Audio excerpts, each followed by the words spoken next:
자, 안녕하십니까, 소마50입니다. 자, 오랜만에 영화 리뷰를 한번 해보려고 하는데요, 좀 인상 깊은 영화를 봤습니다. 이 영화 흥행에는 별로 성공하기 어려울 것 같습니다. 자, 이 영화는 한국 사람들이 좋아하지 않는 여러 가지 이야기를 다루고 소재를 하고 있는데, 일단 14세기 프랑스를 배경으로 하고 있는 중세시대 배경의 역사물이고요. 실제 사건을 배경으로 하고 있습니다. 프랑스의 그 결투재판이라고 하는 제도, 그러니까 유럽에 있었다고 하는데요. 말 그대로 결투재판이라는 건 뭐냐면 결투를 공인받아서 재판 대신하는 거예요. 그러니까 결투에서 승리한 사람은 신의 인정을 받았다고 이제 보고, 패배한 사람들은 이제 거짓말이라는 거죠. 승리자에게 모든 영광, 신의 영광, 신의 허락을 돌리는 그런 식의 재판입니다. 말도 안 되는 재판이죠.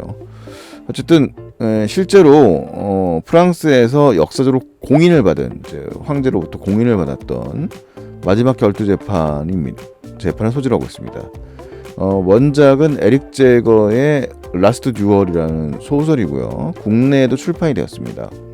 근데 약간 영화는 이 소설이 논픽션에 가까운 그런 책이라고 한다면, 영화는 좀 다릅니다. 이 영화는 1950년작 너무나 유명한 구로사 아키라의 걸작이죠. 라쇼몽 스타일의 세 가지의 서술, 다른 인물들의 각각의 서술을 다루고 있는 그런 이야기입니다. 그런 형식을 취하고 있는, 라쇼몽의 형식을 그대로 따르고 있는 그런 영화로 할 수 있습니다. 이 영화는 일단은 감독은 영국의 명장이죠. 리들리 스콧 감독의 영화고요. 그 코로나로 인해서 개봉이 연기되면서 좀 있어 곧 개봉될 리들리 스콧의 다른 영화 하우스 오브 구찌와 개봉이 붙어있게 되었습니다. 미국에서의 흥행 실적은 별로 좋잖아요. 일단 미국에서도 이 영화가 좀 명쾌하게 떨어지는 그런 오락영화적 성격보다는, 아까 라쇼몽 스타일로 말했습니다만 여러 가지 생각을 하게 하고 있는 그런 영화거든요. 그러니까 개봉 시기에 480만 불 정도로 개봉해서 영화의 제작비가 약 1억 달러 규모라는 거 봤을 때는 매우 좀 실망스러운 흥행 스코어를 기록했다고 볼 수 있습니다. 이제 미국 아직 코로나 시기니까 그 점을 감안하더라도. 자, 리들리 스콧 감독의 영화는 뭐 약간 좀 그런 편차가 있을 수도 있는데요. 영화 자체가 흥미로운 것은 뭐 여전합니다. 그러니까 전적으로 관객 반응이 나쁘거나 그런 영화는 아니에요. 네, 영화가 이제 장사가 좀 안 되고 있을 뿐인 거죠. 자, 일단은 전체적인 좀 줄거리를 조망해 보면 별로 줄거리 자체가 복잡한 영화는 아니에요. 실제 사건을 배경으로 하고 있다고 했던 것처럼 영화는 장 드카르주와 자크 르글이라는 두 인물이 대결을 벌이기까지의 과정을 다루고 있습니다. 그러니까 영화의 구성 자체가 맷 데이먼이 연기하는 장 드카르주라고 하는 인물의 서술이 첫 번째 파트, 애덤 드라이버가 연기하는 자크 르글이라고 하는 인물의 입장이 두 번째 파트, 제일 길고 맨 마지막 파트는 조디 코모가 연기하는 마르그리트 드카르주의 입장이 마지막 파트를 차지하고 있습니다. 그러니까 세 파트로 나눠져 있는데, 실제로는 이제 사건이 벌어진 것까지의 이야기가 세 파트고 대략 구분이 나오진 않습니다. 마지막 결투 장면이 나오는 그 후일단까지가 이제 마지막 파트에서 한 4파트 정도로 영화가 구성되어 있다고 보고요. 촬영 시간은 한 2시간 반 정도 되니까 굉장히 요즘에 나오는 영화 중에도 굉장히 긴 영화죠. 뭐 마블 영화들 제외하면 매우 긴 영화입니다. 그래서 사실 영화가 처음에는 요걸 적응해가는 과정에서는 조금 속도감이 좀 떨어지는 편이에요. 그래서 영화는 제목이 보여준 것처럼 무슨 액션이 비중이 높은 영화라고 보기는 어렵거든요. 그러니까 당시 시대적 배경을 고증을 어느 정도 완벽하게 해내고 전적으로 이 이야기를 조망하는 데 관심을 두고 있는 영화라서 이 액션 영화를 기대하는 팬들의 입장에서는 조금 실망스러운 부분이 있을 수도 있을 것 같습니다. 자, 하지만 영화는 매우 흥미로워요. 왜 흥미롭냐면 이 영화에서 실제로 중요한 거는 대결 그 자체는 아니거든요. 원래 친구였어요. 장 드카르주라고 하는 인물과 자크 르글이라고 하는 두 남자는, 맷 데이먼과 애덤 드라이버가 연기하는 이 두 남자는 원래는 친구였었고요. 전쟁의 전후였던 사이였죠. 그런 사이였습니다만 이제 각각의 이제 어른의 사정들이 생기면서 이제 갈라지게 됩니다. 자크 르글이 애덤 드라이버가 연기하는 인물은 당시에 이제 이 황제의 사촌이었던 알랑송 백작 피에르라고 하는 벤 애플렉이 연기하는 인물인데, 그 사람의 눈에 들면서 일종의 세금 징수원의 역할을 훌륭하게 수행하고, 그러니까 이 거대 영주인 거죠. 이 거대 영주의 일종의 주요 친구이자 지위를 얻게 되면서 신분이 상승하는 인물입니다. 원래 신분이 그렇게 높지 않은 사람이었는데, 반면에 이 맷 데이먼, 이 전사의 이미지를 가지고 있는 인물인데, 맷 데이먼이 연기하는 장드카르주라고 하는 인물은 전통적인 전사 같은 인물이에요. 그런데 이 사람은 약간 융통성이 없는 사람이기도 하거든요. 융통성이 없는 사람이다 보니까 뭐 전장터에 나가서 자신의 이제 명예와 뭐 신분 이런 걸 지키려고 애쓰지만 별로 성공적이지 않은 인물이죠. 전장에서도 그닥 현명한 판단을 하는 사람도 아니고, 냉철한 지휘관이라기보다는 좀 다혈질의 전형적인 이제 전사 기질을 가지고 있는 사람이에요. 그래서 이 장드카르주는 원래는 어떤 지역의 영주 집안이고 자신의 아버지의 뒤를 이어서 그 자신의 땅을 차지해서 이어갈 사람이지만, 영토를 갖다가 오히려 이거 주는 사람 마음이거든요. 이 피에르라고 하는 이 백작에 의해서 결정이 되는데, 그 영지를 나중에 자크르그리 애덤 드라이버가 연기하는 인물에게 이제 주어져요. 그러니까 뺏겼다기보다는 임명을 못 받은 거죠. 그러면서 이제 이 자크르그리에게 감정이 좋지 않습니다. 또 그 외에도 이 경제적으로 매우 어려운 상황이 돼서 일종의 약정 결혼을 하게 되는데, 여러 가지 뭐 배반이라든가 이제 당시 이제 100년 전쟁 당시니까 14세기 프랑스에서 영국에 협력을 했다고 받는 배반자의 낙인이 찍힌 집안에 결혼을 하면서 이 마르그리트 조디 코모가 연기하는 여성을 받아들이죠. 그러니까 그 마르그리트의 집안 자체가 약간 배반자 집안 취급받으면서 신분 회복이 필요했고, 그 집안에서 거액의 이제 뭐 영지라든가 지참금을 통해서 쇠락한 귀족 집안이었던, 그러니까 충직한 집안이니까 이제 뭐 충성파인 거죠.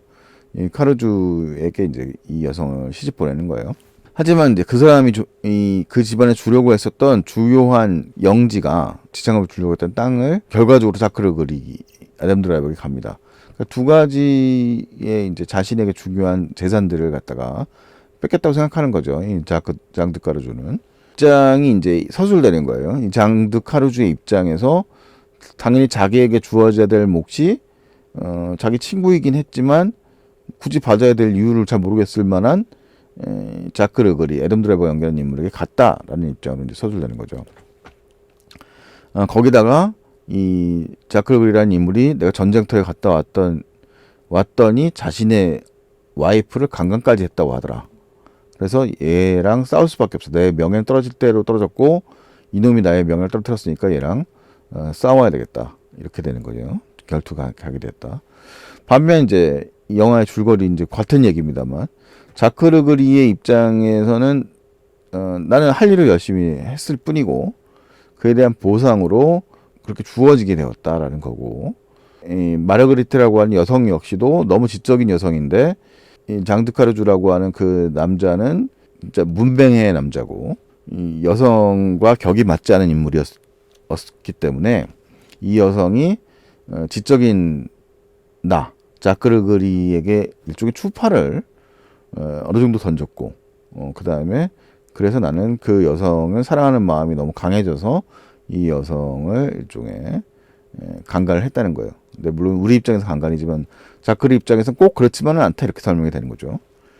자, 하지만 이제 마지막 최종 결론은 결국 이 사건을 전체를 다 조망하는 마르그리트의 입장에서 영화가 세 번째 파트에서 이제 실체가 드러나게 됩니다. 그렇게 되면서 이제 전적인 줄거리를 조망할 수 있고요. 자, 이 영화는 사실 그렇게 이제 세 번의 이야기가 반복되다 보니까 굉장히 커트가 이 필요 없는 부분들이 툭툭 잘려져 나가게 이렇게 툭툭 끊어버렸어요. 그래서 영화가 약간 그 리듬감이 쭉 이어진다는 그런 기승전결의 호흡감이 높다고 할 수는 없습니다. 그러니까 왜냐하면 맷 데이먼이 연기하는 장드카르주 입장에 툭 한번 쭉 전적인 이야기를 살짝 보여줘요. 사실 이 부분은 그렇게 재미가 없어요. 그냥 한번 보여주는 이야기라서.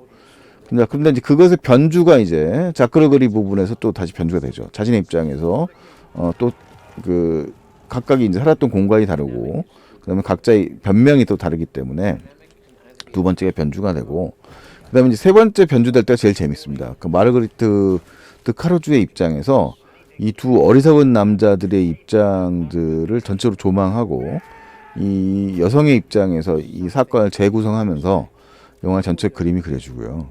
그다음에 이제 세 가지 이야기가 어느 정도 입장이 정리된 다음에 마지막에 이 장드카르주와 자크르거리의 결투 장면이 펼쳐지고 그 이후의 이야기까지 펼쳐지는 이야기가 전개된 형식입니다. 그래서 영화는 그 각각의 시선이 달라지는 부분들이 이제 흥미로운 거예요. 영화 전체적으로 봤을 때는 이 영화가 보여주고 있는 사실 결투 그 자체라고 말할 수는 없습니다. 결투가 이제 영화의 하이라이트 부분을 차지하긴 하죠. 가장 클라이막스인데 이 영화는 사실 그 결투 장면에 쾌감이라는 게 별로 없어요. 뭐 사실 따지고 보면 두 남성이라고 하는 인물들은 다 이 마르그리트 입장에서는 둘 다 탐탁한 인물도 아니고 둘 다 이해가 되는 인물도 아니고요. 굉장히 폭력적인 인물들입니다. 사실은 이 두 남자뿐만 아니라 이 사건을 둘러싸고 있는 모든 인물들이 이 마르그리트라고 하는 인물을 여성을 억압하고 있는, 그래서 이 정작 보여주고 있는 이 영화가 보여주고자 하는 것은 중세 시대의 그런 폭력성과 끔찍함이에요. 남성 중심적 사회에 보여주는 그 끔찍한 모습이라고 말할 수 있습니다. 이 영화에서 가장 돋보이는 인물은 역시 실제로 돋보이고 가장 중심 인물은 조디 코모가 연기하는 마르그레트라는 인물인데요. 이 여성은 지적인 인물이에요. 독서를 좋아하고 당시에 이제 굉장히 소수만 익혔던 지성인의 상징인 라틴어를 익히고 있는 그런 인물로 등장을 하죠. 하지만 이 여성은 끊임없이 이제 그 여성으로서의 역할, 결혼한 여성에게 주어지는 최고의 역할은 영화에도 언급이 됩니다만 결국은 후계자의 탄생입니다. 뭐 어디서 많이 들은 얘기 같죠. 사극 같은 데서 나오는 뭐 그런 얘기 같습니다. 똑같은 얘기입니다. 그래서 그렇게 받아요. 그런데 그 사실을 너무나 잘 이해하고 있는 인물이라서 자신의 진심이 아니지만 거기에 그렇게 적절하게 잘 대응하는 영리한 인물이기도 해요. 그래서 이 여성이 실제로 행복감을 느끼는 거는 이 주변에 어떤 남자도 없을 때가 제일 행복하다고 느낄 수도 있습니다. 영화에도 잠깐 등장하는 것처럼 남편이 전장에 나왔을 때 여성은 전문가들에게 농장 경영을 맡기면서 아주 현명하게 잘 유지를 하는 그런 모습들이 보여지기도 하거든요. 하지만 이제 사건에 휘말리게 되는 거죠. 결과적으로 아버지의 이유 때문에 무덤덤한 남자, 정말로 정감 없는 남자인 장드카르주와 결혼했지만 이 여성은 또 그 자신의 역할에 또 최선을 다하려고 노력합니다. 하지만 뭐 이 남성이 그런 마음을 헤아릴 수 있는 남자가 아니라는 거는 점점 영화 속에 보이죠. 그리고 사건의 진실이라고 할 수 있는 자크르그리라고 하는 당시에 이제 애덤 드라이버가 연기하는 인물이 뭐 굉장히 인기가 많은 사람으로 등장을 합니다. 바람둥이에. 그냥 이 사람이 멀리서 봤을 때 멋진 남자 정도라고 말을 한 적은 있습니다. 마르그리트도. 하지만 그 남자에게 뭐 크게 그 이성적 매력을 느끼고 있다 그런 건 아니거든요. 자크르그리는 반대로 생각하고 있는 거죠. 모든 여성들이 자신을 좋아하고 있다. 라고 생각하고 있는 입장입니다. 영화의 진술하는 과정에서 자크르그리가 바라봤을 때 강간이 이루어지는 그 사건이 이루어지기 전까지 자크르그리는 어떤 식으로 진술을 하냐면 이제 마르그레테가 자신에게 뭐 직접 표현을 안 했지만 이제 중세 시대니까 직접 표현하기도 어려웠을 거고 어느 정도의 교감이 있었고 라틴어로 대화를 나눈다든가 그 다음에 이제 이 여성이 자신에게 추파 시선을 보낸다거나 그런 교감이 있었다고 생각하는 거고요. 그 강간 장면 그 자체의 묘사에 있어서도 물론 영화에서 좀 놀라운 장면이었어요. 강간 장면이 두 번째 에피소드였던 자크르리 입장에서도 분명히 좀 현대적 시선에서 봤을 때는 분명히 강간 장면이거든요.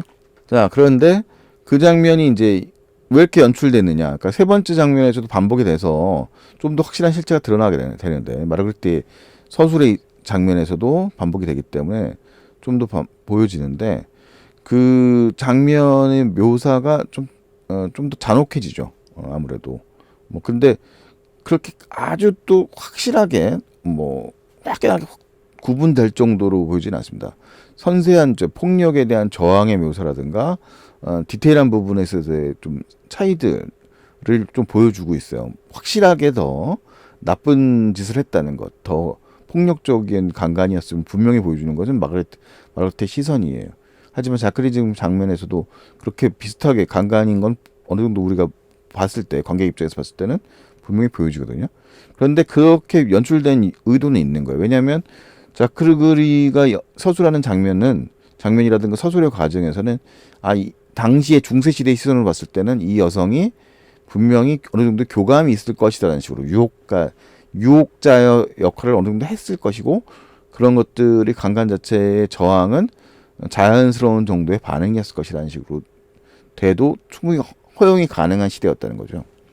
그래서 이 영화는 결국 중세시대의 실체가 어떤지를 허용되는, 강간이 허용되는 시기였다는 끔찍함이 이제 보여지는 것이 이 영화의 핵심이라고 말할 수 있는데, 마르가리트는 현명한 여성이기 때문에 끊임없이 이 과정에서 잉태되지 못한, 그러니까 후계자를 낳지 못했다는 부분에 대해서 질문을 던졌을 때 이런 질문을 받아요. 야, 넌 절정을 느꼈느냐? 이런 식의 질문을 받아요. 절정을 느껴야만 잉태가 된다. 이게 당시 관념이었던 거예요. 성관계에서 여성이 절정을 느껴야만 임시 잉태가 된다. 이런 식의 사고방식을 갖고 있었던 거예요, 당시 사람들은. 근데 마르가리트는 절정을 못 느꼈어요. 영화에서 보여주는 것처럼. 장드 카르주라고 하는 인물은 그냥 무감한, 교감이 없는 인물이에요. 독선적이고, 부부관계에 있어서도 성관계에 있어서도 그냥 자기 하고 싶은 일을 해버리고 그냥 빠져버리는, 그리고 여성은 충분히 만족했을 거야 이 생각하는 사람이에요. 굉장히 마초적인 인물인 거죠. 근데 마르가리트는 그 시대를 살았던 여성이었기 때문에 살아남기 위해서라도 솔직하게 말하지 않죠. 그냥 좋았다고 얘기하고, 그 다음에 이 당시에 이제 진술을 강요받는 재판 과정에서도 절정을 느꼈다고 얘기를 할 수밖에 없는 거예요. 그리고 이 여성이 봤을 때도 이제 자크르글이라고 하는 인물 역시도 뭐 약간의 뭐 호감을 느낄 수도 있었지만, 뭐 그렇게까지 이성적 매력을 느꼈던 사람은 아닌데, 어느 날 갑자기 와서 지가 날 사랑한다면서 강간을 해버린 거죠. 정말 어이가 없는 상황이 되는 상황이고, 하지만 그 상황 속에서 자신의 약간의 호의적 반응 가지고도 그것이 이제 충분히 자신을 위험하게 만드는 상황까지 묘사가 됩니다. 그래서 이 결투라는 것도 결국은 이 여성이 원했던 바가 아닌 거예요. 자신의 강간을 당했다는 억울함을 얘기하고 있을 뿐이고, 그래서 풀어가는 방식인데, 이 권한을 자신이 강간을 당했음에도 마르가리트는 아무것도 할 수가 없고, 법적 권한은 남편에게 모두 주어져 있고, 남편도 이 여성은 안중에도 없고, 이 여성의 여성과 이 여성이 나중에 이제 잉태를 하거든요. 그 잉태한 아이의 생명까지 걸고 결투에 나서 버리는 거죠. 뭐 이건 당시의 제도가 그러니까요. 근데 그 상황에서 이 당시의 황제는 프랑스 황제 샤를 6세였는데, 샤를 6세는 결투하는 그 자체를 즐기는 일종의 뭐 약간 뭐 좀 바보스러운 뭐 그런 인물이고, 주변 인물들 역시도 이 여성에게 전혀 호의적인 상황이 아닌 인물입니다. 아무도 없어요. 아무도. 예. 그래서 이 현명한 영민한 여성은 정말 자신의 목숨이 걸려져 있는 결투를 쳐다만 봐야 되는, 그리고 그 결투 결과에 의해서 화형을 당할 수도 있는 그런 상황까지 몰려버리는 거죠. 그래서 이 영화의 이제 가장 클라이막스라고 할 수 있는 이 카르주와 르그리, 맷 데이먼과 아담 드라이버가 연기하는 인물들의 대결 장면은 그냥 참혹합니다. 영화의 첫 장면에서 결투가 시작되는 장면으로 시작해서 이제 영화의 마지막 장면에서 그 참혹함을 보여주는데, 영화가 그 참혹한 대결 장면으로 끝나서 보여주고 나서 거대한 함성 속에서 이제 승리자는 데 나아가고 패배자는 이제 처참하게 버려지는 모습이 이제 같이 묘사되거든요. 근데 그 속에서 보여지는 건 늘 그런 어떤 불안감이에요. 이 여성이 느낄 만한 불안감으로 묘사됩니다. 그래서 이 영화가 보여지는 것은 결국은 이 두 남자의 대결 그 자체가 아니라 이 대결을 둘러싸고 있는 사건들의 실체, 그리고 중세 시대가 압박하는 거대한 스트레스와 공포감, 여성에게 주어지는 그런 모습의 실체를 보여주는 것이라고 말할 수 있죠. 그래서 이 영화는 세 가지의 관점을 교차하면서 사건의 실체가 드러나면서 본격적으로 여성의 고통스러움이 드러나는 그런 모습이 보여집니다. 그래서 영화의 마지막은 물론 말씀드릴 수 없습니다만, 그런 장면들의 묘사를 통해서 역사의 실제, 그다음 그 공간 속에 살았던 사람들의 고통을 보여주는 데 있어서가 이 영화에 진짜 말하고자 하는 바가 아니었나라는 생각이 듭니다. 네, 그래서 리들리 스콧의 이 영화는 비록 좀 영화가 긴 느낌은 있습니다만 충분히 흥미를 느끼면서 당시의 시대적 상황들을 느낄 수 있다는 점은 흥미롭고요.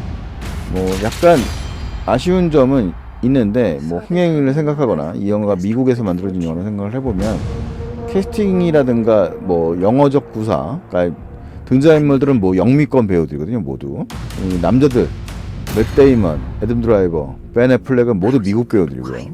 여자 주인공인 마르그리트 역할을 하고 있는 건 킬링 이브의 여주인공인 조디 코모라는 배우죠. 그래서 다 영어로 쓴다는 점은 뭐 좀 생경할 수도 있습니다. 프랑스라고 하는 배경을 통해서. 하지만 뭐 영화 자체가 가지고 있는 그런 구성이라든가 이런 측면에서는 꽤 흥미로운 영화다. 막 한국에서는 흥행 기대치가 높지 않은 영화일 것 같아요. 하지만 한 번쯤 보시면서 중세란 어떤 시대인가를 한번 생각해 볼 수 있는, 뭐 역사를 굳이 모르더라도 그런 시대구나 라고 느낄 수 있는 그런 영화가 아닌가 싶습니다. 라스트 듀얼 최후의 결투 살펴봤습니다. 저는 소마 51의 소마 시대마였습니다. 다음에 또 안녕히 계십시오. I'm innocent! I request a duel to the death. If you lose, your wife will suffer dire consequences. One of us has lied. Let us let God decide. You do not believe me. I am risking my life for you. You are risking my life so you can save your pride.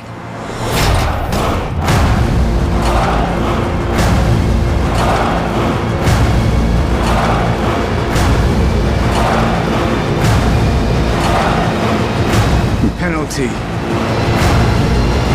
for bearing false witness is that you are to be burned alive. I will not be silent.